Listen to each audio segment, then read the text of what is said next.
Em janeiro de 2016, o novo Marco Legal de Ciência, Tecnologia e Inovação foi sancionado em Brasília. Ele unifica várias leis e tem como foco a aproximação de empresas e universidades para a criação de produtos e processos inovadores. No programa que começa agora, vamos entender quais as modificações que essa lei traz e os desafios de adaptar a legislação do Estado do Rio de Janeiro. Vem com a gente!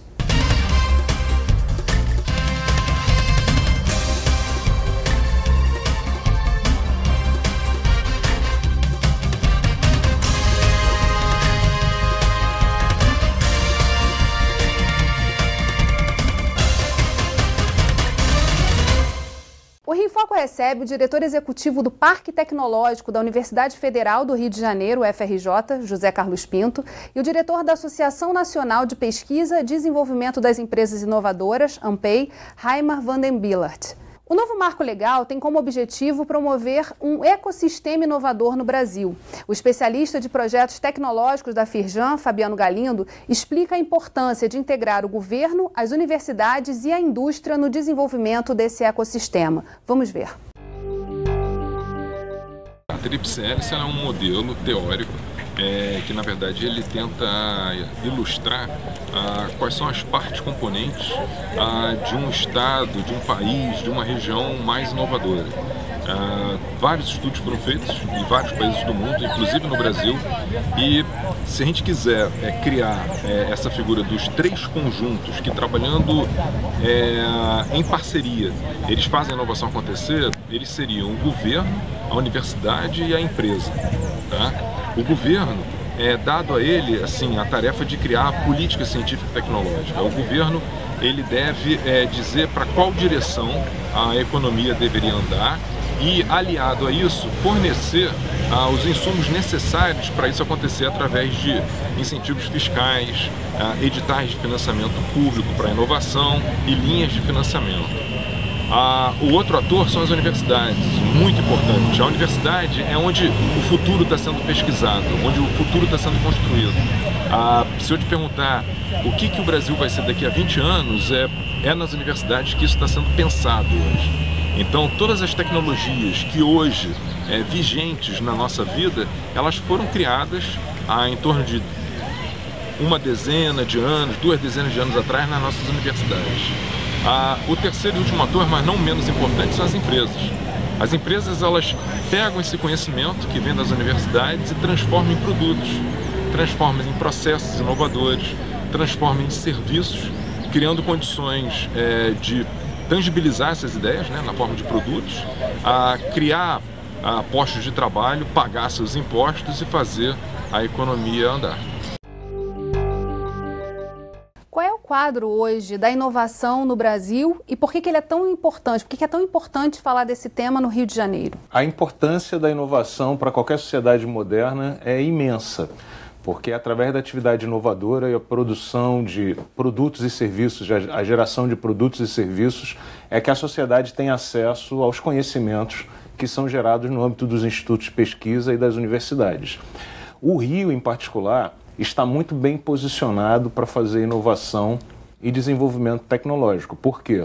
Porque nós temos um hub de conhecimento, em particular, na região metropolitana do Rio de Janeiro, imenso, que vem desde a Embrapa, do Centro de Tecnologia do Exército, em Barra de Guaratiba, passando pelo centro da cidade, pelo corredor da Avenida Brasil, UFRJ, Fiocruz, chegando até a LNCC em Petrópolis, pelo Polo de Xerém. Nós estamos muito bem posicionados com um número muito expressivo de instituições de ciência e tecnologia.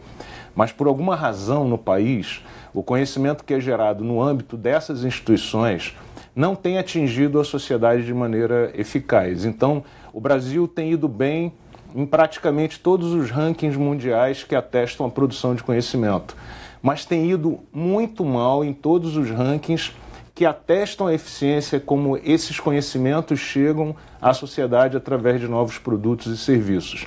Então, a discussão do tema da inovação é premente no país. E no Rio de Janeiro, em particular, é importante dizer que nós estamos numa posição pouco conveniente no conjunto dos estados brasileiros. Se a gente retirar ou deixar de lado a produção da Petrobras, que para o estado do Rio de Janeiro é muito importante, o Rio de Janeiro está da metade para baixo entre os estados mais inovadores do Brasil.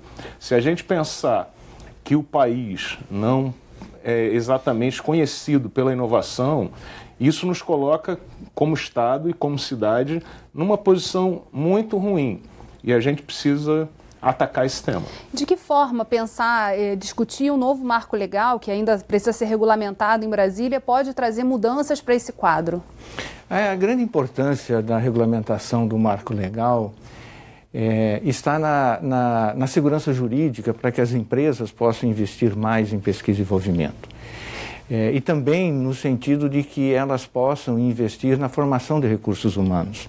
Hoje, pelo fato de que foi retirado do marco legal a questão do financiamento das bolsas por parte das empresas, né? Isso é muito ruim, porque desestimula, digamos, de certa forma, aquelas empresas que têm um maior investimento em pesquisa e desenvolvimento, de poderem garantir a formação do seu pessoal dentro das especializações que elas necessitam, né? Um dos grandes exemplos que nós temos aqui no estado do Rio de Janeiro é a questão do petróleo. E nós precisamos formar muita gente para o setor de petróleo nos mais diferentes segmentos da engenharia e do conhecimento. Então, recuperar isso é algo extremamente importante dentro do sistema. Que na prática seria tirar os doutores das universidades e trazer eles para o chão da fábrica, para a empresa, para poder trabalhar essa inovação em cima, na solução de problemas que são vistos pelas empresas. Esse é um ponto de fundamental importância. Se nós, por exemplo, a FAPERJ não tem dentro dos seus financiamentos a possibilidade de colocar o doutor dentro da empresa, por exemplo, né? E isso é uma questão que passa pela lei de inovação. A nossa lei de inovação no estado do Rio de Janeiro não cita a questão de bolsas. E esse é um ponto que agora nós, com essa modificação que vem, não podemos perder essa oportunidade, porque colocar o doutor, né, dentro da empresa é transferir esse conhecimento da academia para a indústria. Como é que isso é no mundo, né? Como é que a gente pode comparar? A gente falou dos rankings de competitividade, que o Brasil anda mal, mas que outros paradigmas, modelos a gente pode trazer para a nossa realidade? Nessa linha em particular do novo código, existe um ponto que o país precisa atacar, talvez de maneira primordial, que diz respeito ao relacionamento entre o ente privado e o ente público. Se nós pensarmos no Brasil, diante do mundo, existe talvez uma concentração exagerada de geração de conhecimento no país, nas instituições públicas.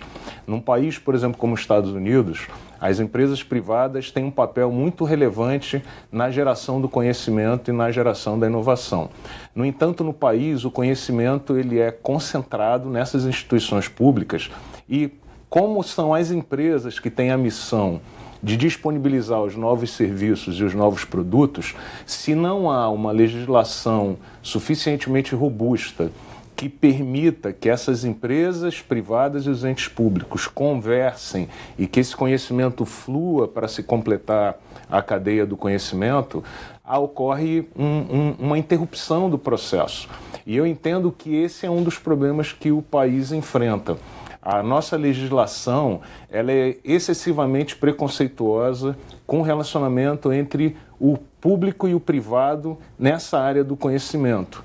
É muito comum que sejam apresentadas explicações baseadas, em particular nesse momento em que o país enfrenta tantos problemas nessa área legal e na área da corrupção, e de que seria necessário talvez proteger o ente público. Mas na área do conhecimento, essa é uma privação que interrompe toda a cadeia e que ajuda a explicar por que nós não estamos bem nesses muitos rankings de competitividade. No exterior, nos países do norte em particular, e mesmo na China, essa conversa flui com muito mais facilidade. E aí é importante também ressaltar, e tem um pouco a ver com a questão dos doutores nas empresas, que a fixação dos doutores nas empresas não diz respeito somente a seu papel como empregado na empresa ou como um trabalhador contratado numa grande empresa. A gente tem que ver o doutor como um elemento empreendedor e inovador da sociedade. E esse conhecimento, se a gente imaginar que está sendo gerado primordialmente nas instituições públicas, é necessário que o nosso marco permita que esse pesquisador, nascido na instituição pública, constitua a sua empresa, a sua startup, de uma maneira mais natural e espontânea e sem que hajam conflitos de ordem legal para o uso desse conhecimento. É sobre esse tema que a gente vai continuar conversando no próximo bloco. Não saia daí. Rio em Foco aqui, política e economia caminham juntas.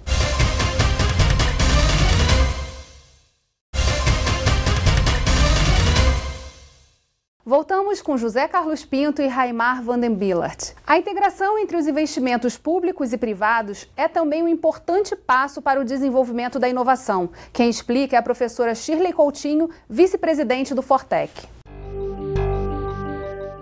Ninguém consegue levar uma pesquisa, como eu disse, só com dinheiro privado. Precisa de um investimento público que tem uma parte de risco muito alta que o governo assume. Inovação é algo de longo prazo e de alto risco. As empresas, em geral, pensam no curto prazo. Então, você tem que ter uma parceria de alguém que pensa no longo prazo e de forma estratégica e alguém que vai colocar no mercado, no menor prazo, ter lucro, poder pagar mais imposto e alimentar essa cadeia da inovação. Na verdade, esse é um tema muito complexo, né? Como a gente estava falando no bloco anterior, assumir riscos com recursos públicos acaba que o que a gente vê, na verdade, é uma tentativa de nunca ter risco, né? Precisa que esse dinheiro seja bem aplicado e tenha resultado. Como é que a gente consegue mudar um pouco, através da flexibilização de determinadas leis ou da mudança mesmo de foco, para poder trazer justamente as empresas e mostrar para elas que é importante investir, botar o papel do Estado como sendo de fomentador, alimentador desse sistema? A questão central aí é justamente o que a Shirley comentou sobre o risco, quer dizer, o entendimento do que é o risco, né? E muitas vezes é fundamental que a participação do dinheiro público e do dinheiro privado, eles se casem, para que juntos possam construir alguma coisa. A grande dificuldade que eu vejo é a questão da legislação e da interpretação dessa legislação. Eu vou citar o caso nosso, do Rio de Janeiro, na Lei de Inovação, onde lá está prevista a subvenção econômica, né, para as empresas, que é uma forma de você compartilhar riscos no desenvolvimento tecnológico. Mas, pela própria falta de uma regulamentação mais adequada ou a interpretação por parte do pessoal que controla o dinheiro, estou falando da fazenda, do planejamento, o que ocorre é que hoje se discute a subvenção apenas como capital e não como custeio. E você não pode fazer desenvolvimento com o dinheiro pela metade. Então, é necessário que se entenda que quando está se fazendo o desenvolvimento tecnológico, é necessário, nesse compartilhamento, de que o dinheiro possa ser utilizado de uma forma ampla, com o objetivo de nós termos um produto no final da linha. A questão é muito de interpretação da nossa legislação. E tem um ponto também da inovação que nem sempre, quer dizer, você vai ter um produto no final do processo, né? Quer dizer, pode ser que alguma coisa aconteça e que se prove que aquilo ali não era necessário, que você pode fazer outras mudanças. E aí você não ter esse produto é um complicador, né? Para o pesquisador, para quem está, de fato, desenvolvendo essa inovação. Esse é um ponto muito importante de quem está envolvido com o processo de inovação. E também é um ponto que precisa ser compreendido pelas várias instâncias de fomento do próprio Estado. Toda atividade de pesquisa e inovação, ela tem risco, como qualquer atividade econômica, sendo que na área de inovação esse risco é ainda maior, porque nós estamos trabalhando com produtos e processos que ainda não existem e que, portanto, existe o risco do próprio estabelecimento do mercado. Várias vezes a inovação cria o mercado e cria o consumidor para ela, de maneira que a economia convencional, a análise convencional de projetos não consegue lidar exatamente com esse ponto. Mas a gente tem que superar esse risco, porque vale a pena. Eu vou dar um exemplo. Lá no Parque Tecnológico, por exemplo, habitam nas empresas residentes cerca de 1.200 trabalhadores. Aproximadamente 85% dos empregos exigem algum tipo de diploma universitário e cerca de 35% dessas posições de trabalho exigem algum tipo de diploma de pós-graduação. O que isso mostra é que a atividade inovadora ela gera empregos de altíssima qualidade, fomenta a fixação desses pesquisadores e dessas pessoas bem formadas no país, de maneira que quando o governo apoia e fomenta uma ação de inovação e de pesquisa, ele também está ajudando a gerar empregos de altíssima qualidade e investindo na criação de novos mercados. Então, nesse ponto de vista, o dinheiro que é posto pelo governo na atividade de inovação, ele não se trata exatamente de apenas subvenção no sentido clássico. Ele, na verdade, é um investimento na criação de empregos de melhor qualidade e de novas oportunidades de trabalho. Mas, na verdade, a questão, complementando Zé Carlos, a questão do insucesso é alguma coisa que ainda não faz parte da nossa cultura. E eu digo insucesso no sentido de que o cidadão tem uma ideia, vai desenvolvendo aquele projeto e chega lá no final, por alguma razão, ele não consegue concluir aquele projeto, né? Isso faz parte da cultura em muitos outros países. Nós aqui, o empreendedorismo nosso ainda não se acostumou com essa questão do insucesso nos projetos de desenvolvimento tecnológico. Aí nesse ponto seria interessante a gente falar como é que acontece em outros países, né? Quer dizer, os Estados Unidos tem essa questão do sucesso, do insucesso é muito mais trivial, né? As pessoas sabem que elas no processo vão errar e errar faz parte do jogo, ajuda também a ir calçando esse caminho da inovação. Qual é o papel do Estado, assim, se a gente comparar as políticas de inovação dos Estados Unidos para o Brasil, por exemplo? Eu gostaria até de usar como exemplo a China, porque seria um ícone inesperado em relação à tradição liberal dos Estados Unidos. O que a gente observa hoje na China é um investimento maciço do Estado na criação de empresas de base tecnológica e startups. Por exemplo, os parques tecnológicos da China, alguns deles contam com empresas que têm participação de 80%, 90% do governo das universidades chinesas.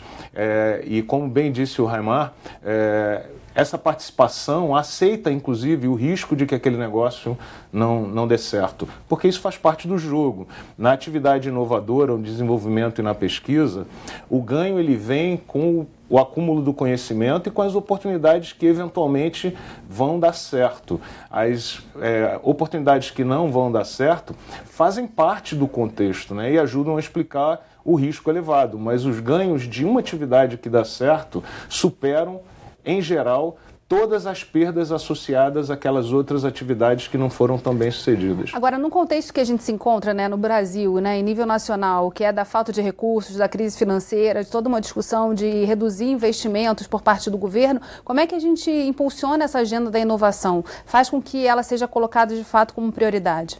Eu entendo que nessa agenda nós não estamos falando somente de orçamento. É lógico que o orçamento ele é fundamental, porque sem os recursos financeiros você não consegue executar as atividades. Mas eu entendo que o país hoje sente falta de um arcabouço legal que suporte, encoraje e apoie as atividades empreendedoras de base tecnológica. A gente poderia dar dezenas de exemplos relacionados a esse tema. Eu entendo que a mobilização, por exemplo, das casas legislativas nos diversos estados, em Brasília, nos municípios, tem um papel vital nesse contexto, porque é óbvio que os recursos são necessários, mas a gente precisa de um ambiente que acolha e ampare essas atividades, e esse ambiente não é necessariamente criado com a disponibilidade orçamentária. No próximo bloco, a importância da criação do Conselho Estadual de Ciência e Tecnologia. A gente vai para um rápido intervalo e voltamos já. Rio em Foco aqui, política e economia caminham juntas.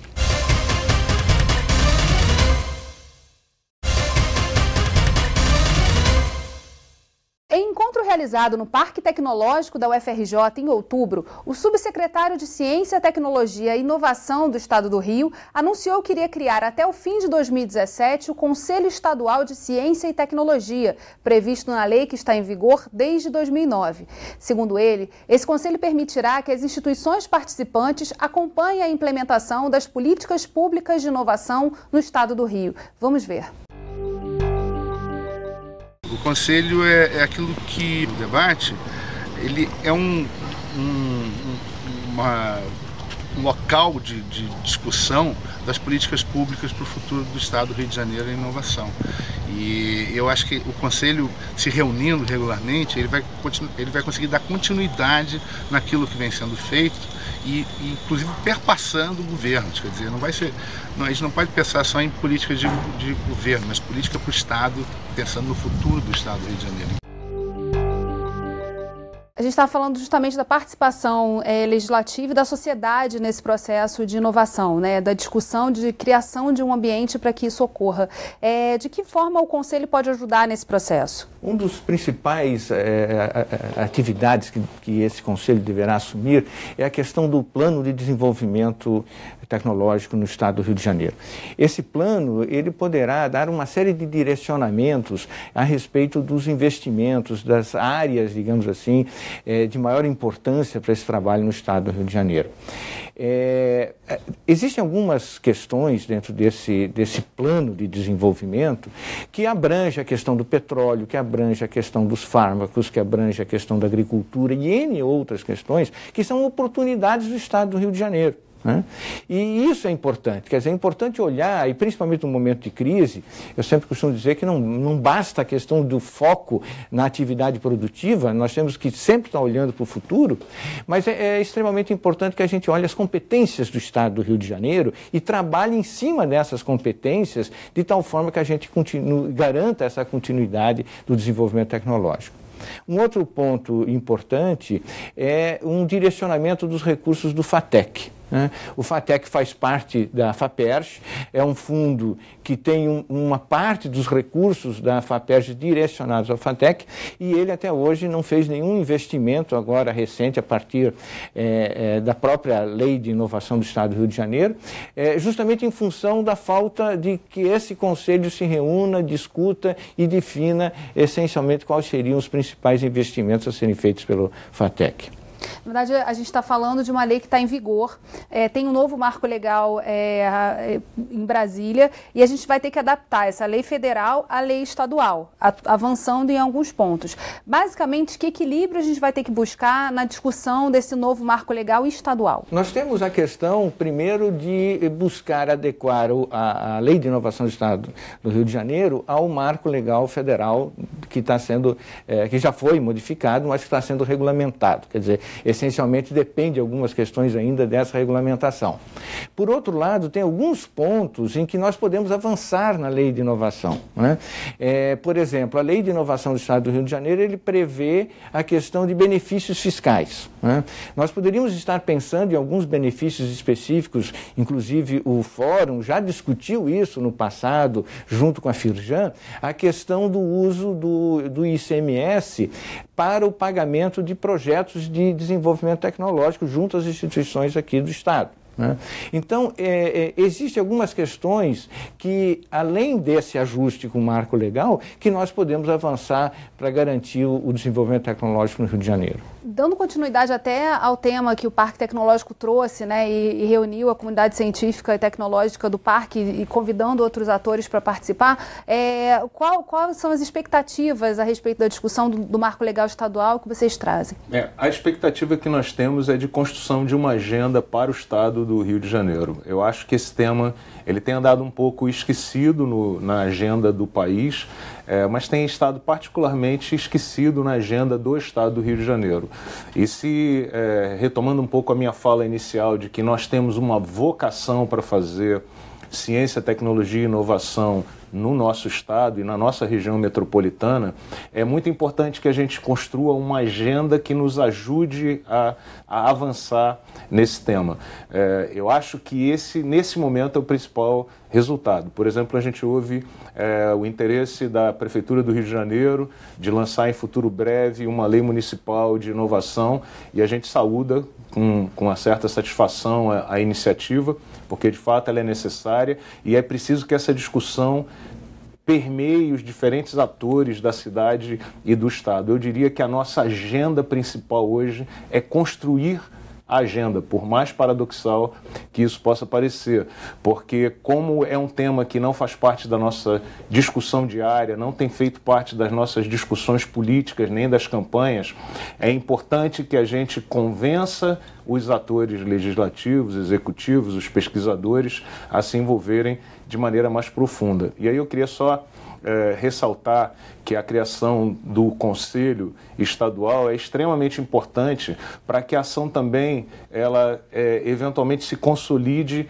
em marcos e em prioridades para o nosso estado e para a nossa cidade. Um erro comum daqueles que atuam nessa área é fazer investimento de uma maneira desconcentrada e desconectada das vocações e da realidade do ambiente onde está sendo feito. Nós temos que resistir a essa tentação e a gente tem que ter coragem de olhar a nossa realidade econômica, olhar a nossa realidade social, definir as nossas prioridades e construir programas e projetos de longo prazo. E nisso o Conselho e essa agenda podem ajudar bastante. Você quer complementar, Raima?